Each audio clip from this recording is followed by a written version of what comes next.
Learning and teaching. तो पहले हम देखते हैं लर्निंग क्या है। लर्निंग एक ऐसा प्रोसेस है जिसकी वजह से किसी भी इंडिविजुअल के बिहेवियर में क्या आता है, परमानेंट चेंज आता है। ठीक है, और लर्निंग की वजह से ही कोई भी इंसान क्या करता है, डिफरेंट हैबिट्स वो एक्वायर करता है, नॉलेज एक्वायर करता है, और उसके एटीट्यूड में क्या आते हैं, चेंजेस आते हैं।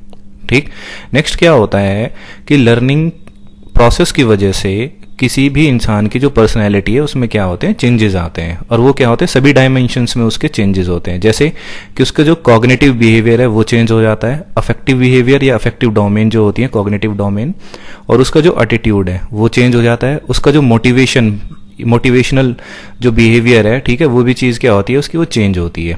और क्या हो सकता है कि जो एक्सपेरेंशियल है, ठीक है, यानी कि जो चीज़ों को वो एक्सपीरियंस करता है, ठीक, उसको देखने का नजरिया, एक अनुभव करने का नजरिया भी क्या हो जाता है, किसी भी इंसान का वो चेंज हो जाता है लर्निंग की वजह से।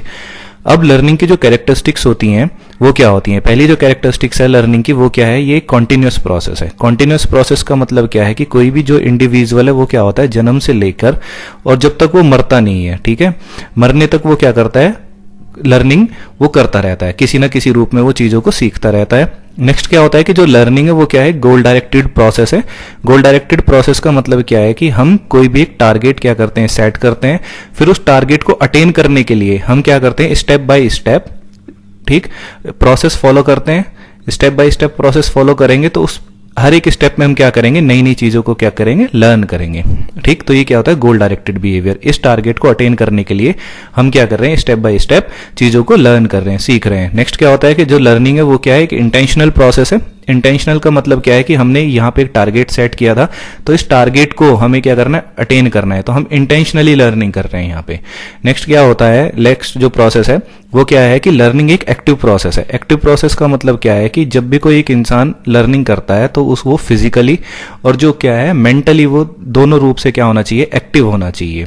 ठीक, इसका मतलब क्या हो गया कि जो हमारा माइंड है वो किसी ना किसी रूप में हमारा एक्टिव रहना चाहिए।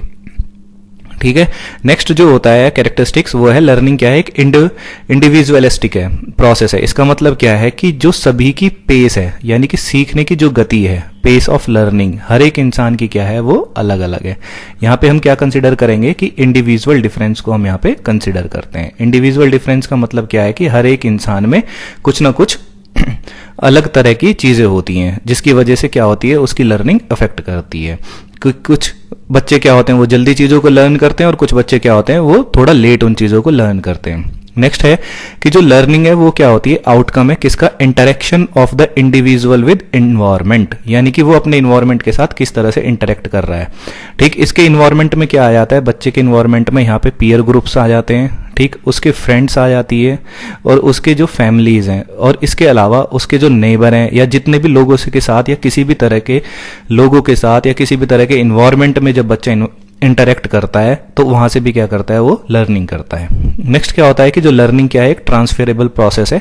ट्रांसफरेबल प्रोसेस का मतलब ये है कि जैसे भी बच्चे ने कुछ भी स्टार्टिंग में क्या किया है, कुछ भी चीज लर्न की है, लर्न करने के बाद उसके पास क्या हुई, एक नई सिचुएशन अराइज हुई, तो उस सिचुएशन को टैकल करने के लिए वो अपनी प्रीवियस नॉलेज को कैसे यूज कर रहा है। ठीक है, तो जो उसने अपनी लर्निंग यहाँ पे की थी, अब उसका वो यूज क्या कर रहा है, इस सिचुएशन को टैकल करने के लिए कर रहा है। तो ये चीज भी क्या होती है, ट्रांसफरेबल है। और इसका एग्जांपल ये भी हो सकता है कि जैसे सपोज करो हमने क्या करा है कि बच्चे को मैथमेटिक्स पढ़ाई है, मैथमेटिक्स में हमने बच्चों को बता दिया है ऐड, सब्सट्रैक्शन, मल्टीप्लिकेशन, ये सब चीजें बता दी हैं। अब बच्चा इस मैथमेटिक्स की जो नॉलेज है इसको रियल लाइफ में कैसे यूटिलाइज कर रहा है, तो वो क्या कर रहा है, अपनी मैथमेटिक्स की नॉलेज को वो रियल लाइफ में क्या कर रहा है, ट्रांसफर कर रहा है। ठीक है, तो ये सभी क्या है, इसकी कैरेक्टरिस्टिक्स है। नेक्स्ट हम देखते हैं कि कौन कौन से फैक्टर्स हैं जो कि बच्चे की लर्निंग को क्या करते हैं, इफेक्ट करते हैं। पहला क्या है, लर्निंग एंड मैच्योरेशन। ठीक, अब जो ये मैच्योरेशन वर्ड है ये क्या है कि ये हमारे ग्रोथ के प्रोसेस से रिलेट करता है।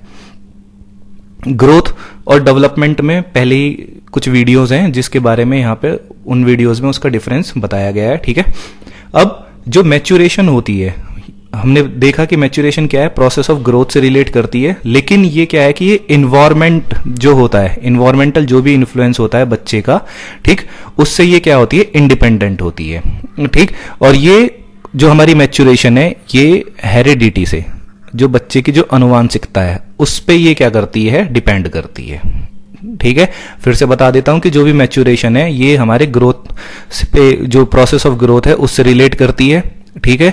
और ये इन्वायरमेंटल फैक्टर्स, जितने भी इन्वायरमेंट के फैक्टर्स हैं, ठीक, उनसे ये इंडिपेंडेंट होती है। और क्लोजली ये किससे रिलेट करती है, ये हेरिडिटी से रिलेट करती है, ठीक है।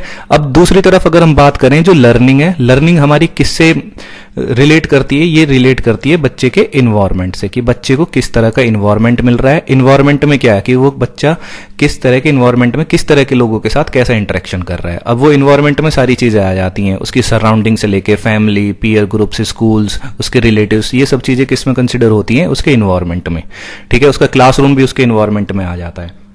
जैसे अगर हम मैच्योरेशन का एग्जाम्पल देखें कि मैच्योरेशन ग्रोथ से कैसे रिलेट करती है, तो अगर हम देखें कोई भी एक बच्चा है, ठीक, अगर जब वो वॉक करता है, ठीक है, जब वो चलना स्टार्ट करता है, तो रिलेटिवली किस पे डिपेंड करती हैं सारी चीजें, कि जो उसका मसल ग्रुप है, ठीक है, जो उसका मसल ग्रुप है वो कितना डेवलप हो चुका है, ठीक है। जिन बच्चों का मसल ग्रुप जल्दी डेवलप हो जाता है वो क्या करते हैं, वो जल्दी वॉक करना स्टार्ट कर देते हैं।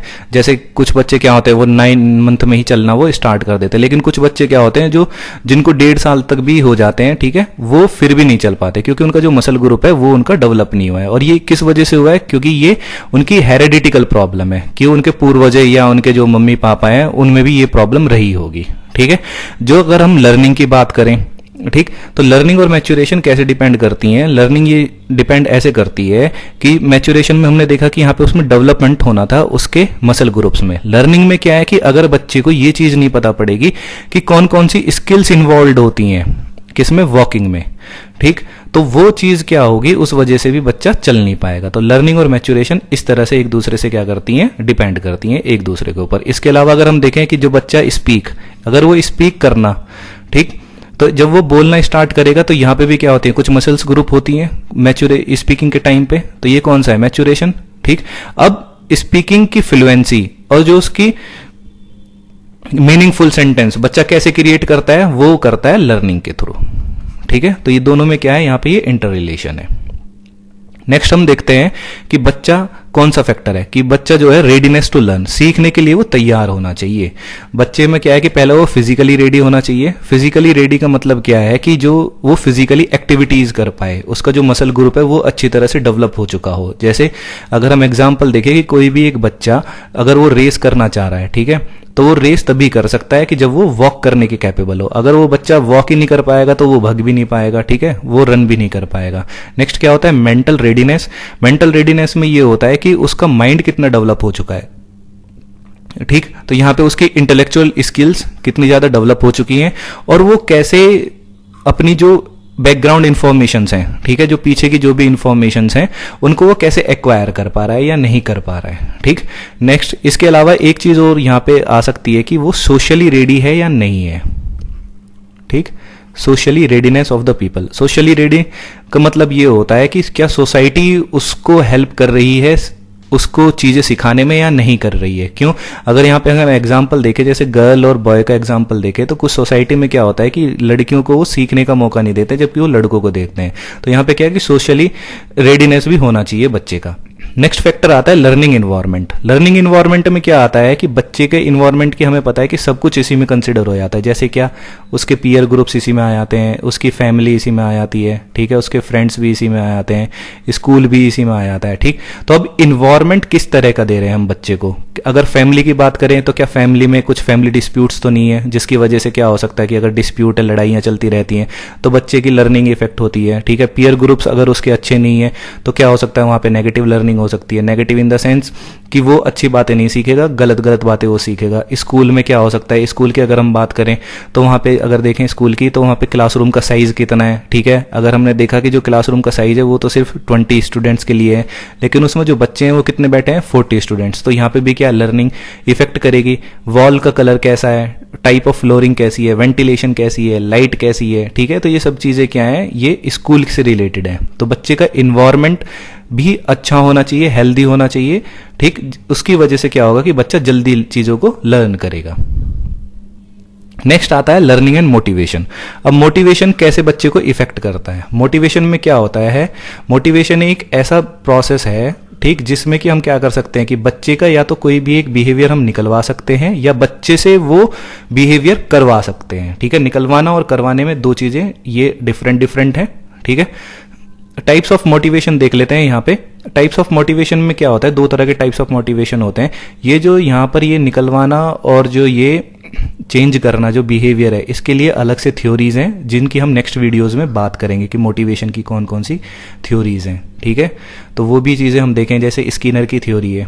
ठीक, वहाँ पे एमिटेड बिहेवियर है, एक पेवलोव की थ्योरी है एलिसिटेड बिहेवियर वाली, उस तरह से। तो सारी चीज़ें हम वो चीज़ें देखेंगे। ठीक है, कि कौन कौन सी थ्योरीज है मोटिवेशन को लेकर भी। यहाँ पर ये बिहेवियर को चेंज कराने से रिलेटेड है। ठीक, नेक्स्ट देखते हैं कि हम टू टाइप्स ऑफ मोटिवेशन होते हैं। मोटिवेशन क्या, पहला क्या है इंट्रिंसिक मोटिवेशन, सेकंड क्या है एक्सट्रिंसिक मोटिवेशन। इंट्रिंसिक मतलब इंटरनल से चीजें हैं यहाँ पे इंटर, और यहाँ पे क्या है ये एक्सटर्नल मोटिवेशन है। इंटरनल मोटिवेशन क्या होता है कि जब बच्चे का इंटरेस्ट होता है या कि कुछ वो किसी भी टास्क में क्या करता है कि एंजॉयमेंट लेना स्टार्ट कर देता है। ठीक है, तो उसकी वजह से क्या होता है कि बच्चे के अंदर एक मोटिवेशन आता है कि हाँ मुझे ये काम क्या करना है, कंप्लीट करना है। जैसे कि अगर हम बच्चे को बोलें कि भाई कोई भी एक साइंस प्रोजेक्ट लो या कोई भी एक मैथमेटिक्स का प्रोजेक्ट है, ये आपको क्या करना है, ये कंप्लीट करना है। ठीक, अगर कोई बच्चा क्या होगा साइंस बैकग्राउंड का और उसका इंटरेस्ट साइंस में है, ठीक, तो उसको क्या होगा कि उसके अंदर से ही ये चीजें निकल के आएंगी कि हाँ मुझे ये चीज क्या करनी है, टाइम से कंप्लीट करनी है। क्यों, क्योंकि उस चीज में बच्चे का क्या है, इंटरेस्ट है। ठीक है, और बच्चा क्या कर रहा है, उसमें एंजॉयमेंट कर रहा है उस टास्क को करने में। तो ये चीज क्या होती है, इंट्रिंसिक मोटिवेशन। नेक्स्ट क्या होता है एक्सट्रिंसिक मोटिवेशन। एक्सट्रिंसिक मोटिवेशन में ये होता है कि जब कोई भी बच्चा है उसे हम कोई भी एक्टिविटी करने के लिए देते हैं। ठीक है, जब वो एक्टिविटी करेगा तो एक्टिविटी करने के बाद उसको कुछ आउटकम मिलेगा। ठीक है, तो एक्सट्रिंसिक मोटिवेशन में ये है कि अगर हमने बच्चे से बोला कि भाई आपको ये होमवर्क करके लेके आना है, ठीक है, और बच्चे ने क्या किया कि वो होमवर्क करके नहीं लेके आया। ठीक, तो जिसकी वजह से क्या हुआ कि जो टीचर है, ठीक, इसको क्या करेगा, पनिश करेगा। तो अब ये चीज क्या है, ये बच्चे के लिए मोटिवेशन है होमवर्क करने के लिए कि अगर मैं होमवर्क नहीं करूंगा तो टीचर मुझे क्या करेगा, पनिश करेगा। लेकिन दूसरी साइड पे क्या हो सकता है कि अगर मैंने होमवर्क कंप्लीट किया तो टीचर मुझे क्या देगा, रिवॉर्ड देगा। ठीक है, तो ये चीज भी क्या है, इसके लिए मोटिवेशन है। अब ये रिवॉर्ड में क्या हो सकता है, कुछ भी हो सकता है, मनी दे दे, चॉकलेट दे दे, उसको ग्रेड्स अच्छे दे, तो ये सब चीजें क्या है, उसकी मोटिवेशन है। पनिशमेंट में क्या है कि अगर ये होमवर्क नहीं करके आता है इसको फिजिकल पनिशमेंट दे सकता है टीचर, या फिर क्या करे, इसको एक्स्ट्रा होमवर्क और दे देगा। ठीक, तो ये सारी चीजें क्या है, इंट्रिंसिक और एक्सट्रिंसिक मोटिवेशन है। ठीक, तो हमने इसमें फैक्टर्स भी इसके डिफाइन कर लिए हैं, लर्निंग क्या होती है, उसके कैरेक्टरिस्टिक्स कौन कौन सी होती हैं, ये सब चीजें हमने इसमें डिस्कस की है। आई होप आपको ये चीजें क्लियर होंगी। वीडियो को शेयर करें, लाइक करें और चैनल को सब्सक्राइब करें। Thank you.